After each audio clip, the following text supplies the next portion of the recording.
maybe understand pathways maybe a little bit better, maybe get some extra warm fuzzies.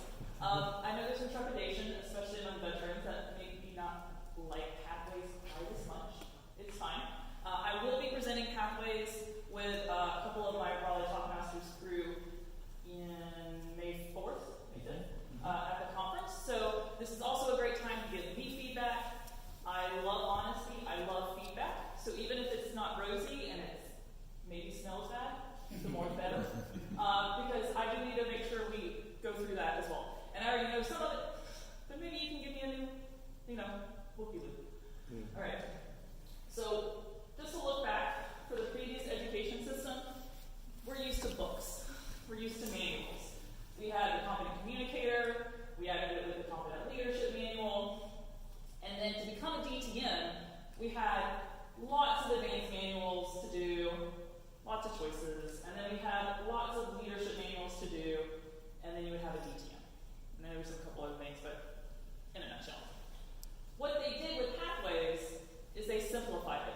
They took these two paths and just combined them all together into individual pathways. So it may feel like it's something different, but it's really not. And initially, we had 10 different paths, and now we have technically 11. We have a plus one. I added on. Engaged humor. This is how, by the way, we get John on board pathways. This is the last one. Don't think I'm going to forget. So all they did was take the old educational system full of textbooks of here's how to do a speech and add it into the leadership manual and folded it into each other. So every path talks about everything else. I know a couple of the pushbacks that I've had from veterans is, well, if we don't have a CL, which is our short for competent leadership, how are people going to do roles, right? Well, who here joined Toastmasters to become a better speaker? Great. Who joined Toastmasters because the competent communicator was there? Right. Okay. This is my point. People don't join based on our education system. They join Toastmasters to become a better speaker. This is a different vehicle that we just have to get used to. Before we were in a 1980s minivan. Now we've been upgraded. We're in fully decked out, has wonderful heated seats, but people just don't know how to use the heated seats, right?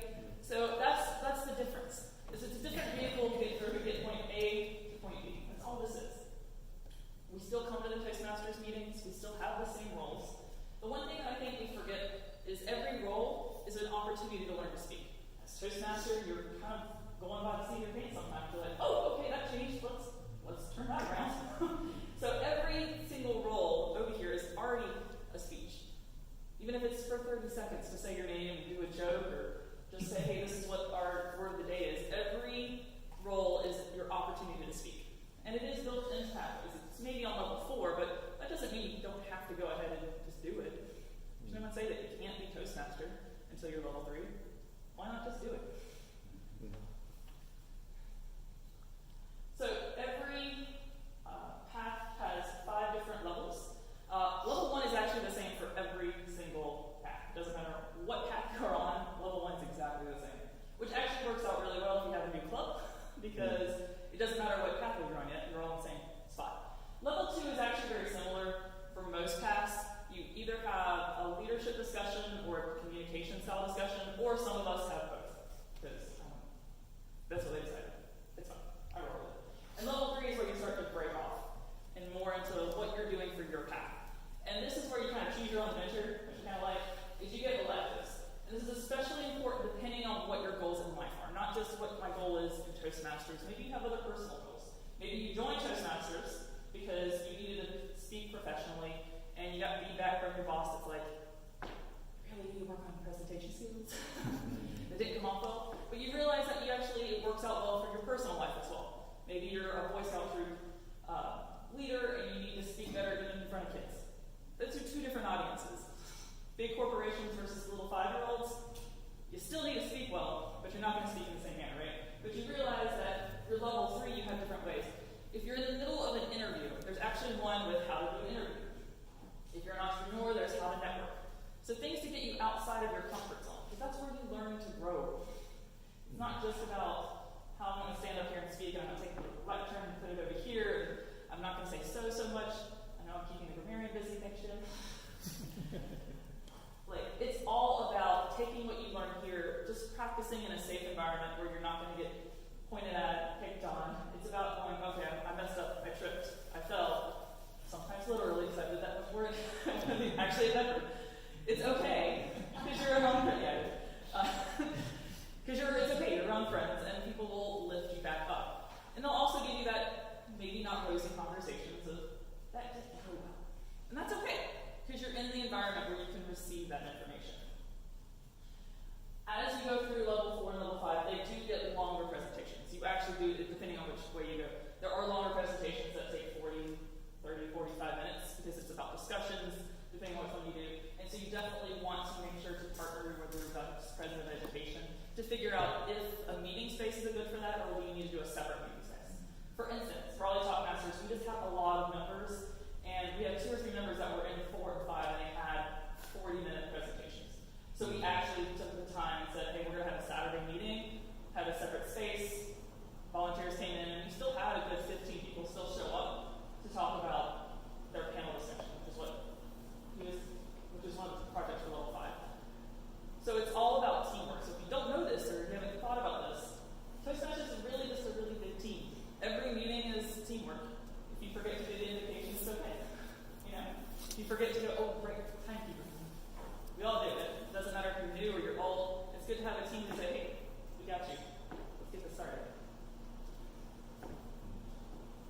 So a couple of the projects that you would look at is when you're launching the program, this is one of them, this is a level 3 project, is making connections through networking. And if you are, even if you're not an entrepreneur, if you are work for a big corporation, it's good to network inside your corporation so you know who's who, so your name comes up in conversations, and wording maybe that you're not there. It's good to network, and if you don't have any earthly idea how to network, this at least gives you a good baseline of what are things you want to talk about. And it gives you homework to actually go out and network, which I understand can be very scary. I like being on my home turf. I used to network all the time, but if I'm in my home turf, it's great. If I'm outside of my home turf, I am going to probably be against the wall and be a wallflower, and then go find the other person that's a wallflower and go talk to them. Because that's my home turf. I'm like, girl, I know you. I am you right there. So let's talk together so we feel like we're networking. So this helps you get outside of that. You'll see a project checklist so you can easily download it and save it to your device. I would suggest setting up a computer. They say it's optimized for mobile. I say it's not. Maybe an iPad, okay. Don't try it on your phone. I'm just going to save you the hard way. Don't try it. But your checklist, anything you see over here that's a hyperlink, whether it's a little save this or anything, just click it. Just trust me. If it has to save, just save it. I have an entire folder that's all of my, I'm in dynamic leadership, so I have level 1, and then I have each folder is project 1, level 1, and it's like, icebreaker, second one's feedback. And I put every single thing in there just so I know where it is. Also, it helped out when we were launching Video Mojo, because no one had pathways, is I would send people, okay, here's the icebreaker for pathways. So by the time we launched, they could go ahead and go through all of their level 1. And then number 2 is do a speech. Have evaluation, and then on the evaluation, take that evaluation and do the speech again, or something similar to it. So if you're launching a new group, it's great to have level 1 stuff ready to go for them. Now this is evaluations. This is the part that, as at Raleigh Toastmasters, we agree that when someone is doing a speech, make sure to print out their evaluation. We are used to bringing in our CC manuals or advanced manuals to do evaluations.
introduce them or they didn't write any introduction, you can either just say, hey, they're speaking from the dynamic leadership, they're on level 2, they're going to be talking about understanding your leadership style.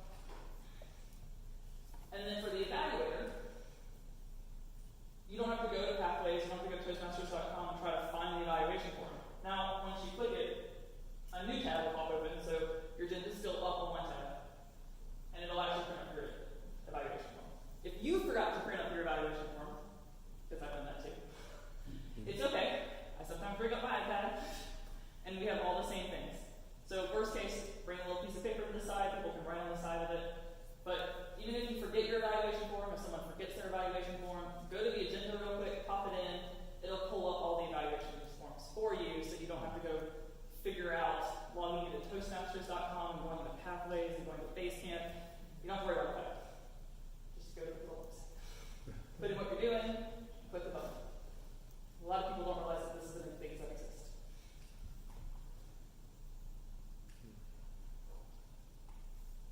So with Pathways, they wanted to find a way to recognize on a more frequent basis. Before, it was you finish your CC, so that's 10 speeches, and then you get your CC award. I know from early Talkmasters, once you finish your CC, we would give like a little name badge with your name on it and it's ACL. But sometimes we wanted to give more recognition, like, hey, you got through 3 speeches, you got through 5 speeches. With Pathways, every level you get a virtual badge. And now they've actually had pins. I really wanted patches on a side note. I wanted to have just like Girl Scouts and Boy Scouts, like get a sash. And just put patches all over our vest. So we're going with sash. But they didn't go with that. You guys are saying badges. I think you guys should say badges. That's right. They have pins now. So you get a pin that says dynamic leadership, and then there's like little levels that you go around the pin. So I was like, okay, we'll compromise. That's fine. Also, you have other badges that you can give to others. And this is, I know, this is a huge opportunity for everybody across the U.S., probably across the world, is when you log into Pathways, you can say, oh, hey, Don, you did a really great job with that speech the other day. Thanks. And you can give it to me. Who knows? But I need to make sure to get some of that positive, specific feedback, right? And you can give them a badge of like, that was very conversational, or whatever it is. These different badges, I don't know what they are off the top of my head, are for different things. Maybe it was, hey, you really improved. I remember the first speech you didn't even look up. Now you're engaging in conversation. You can send badges to show them like, hey, I noticed you. You did a great job. Because it's not just, I know a lot of times here we do evaluations one-on-one. You know, someone's going to give me an evaluation. It's this one person's opinion on my one speech. This is a way to broaden it out to say everyone in the club can immediately give evaluations. And it's not all public. So if you decide, I want to give maybe some harsher criticism that's not like plastered on a post-it board, it will give you the option to say just a private message, just for them to see. Not like, I hate your speech. I hope no one does that. So the previous ones, this is kind of just a quick comparison of our previous education system. And really the new education just expands on what was already there. Way more competencies, especially for those that are going to be in the corporate world. Even if you're not in the corporate world, it works out really well for just your everyday life. I think the biggest thing that people forget about is technology isn't really a fad, so it's going to be stuck around for a while, and it's something we have to get used to. I know that there are challenges in the system. Maybe it's not the most user-friendly. I agree. But